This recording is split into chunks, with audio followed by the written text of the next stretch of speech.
κύριοι, καλησπέρα σας. Καλώς ήρθατε στην σημερινή Κοσμόπολη. Μέσα από την Κοσμόπολη θα σας ταξιδέψουμε στα καλύτερα του lifestyle και της διασκέδασης. Σημερινός μας προορισμός είναι η Μύκονος. Τι λέτε, πάμε? Allegro. Το Allegro λειτουργεί εδώ και 10 χρόνια και βρίσκεται σε σημείο με υπέροχη θέα, ιδανική για να απολαύσετε το καλό φαγητό που σας προσφέρει. Όμορφη, φιλική ατμόσφαιρα και καλό περιβάλλον, αυτό είναι το Allegro. Allegro.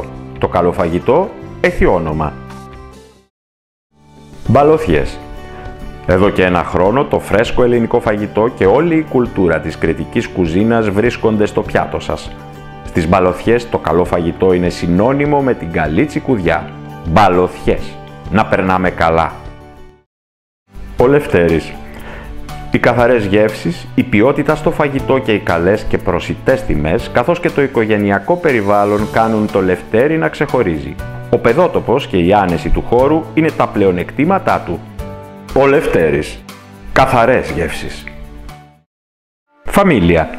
Άνοιξε το Μάιο του 2011 και προτείνει μεσογειακή κουζίνα με έμφαση στις ελληνικές γεύσεις. Οι όμορφες βοκαμβίλιες στην παραδοσιακή πλατεία στην καρδιά της χώρας είναι το επόμενο γευστικό σας καταφύγιο. Φαμίλια. Ομερτά.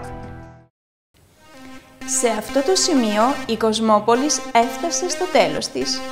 Η Κοσμόπολης και εγώ προσωπικά σας ευχόμαστε καλή διασκέδαση και καλά να περνάτε. Καλή σας νύχτα!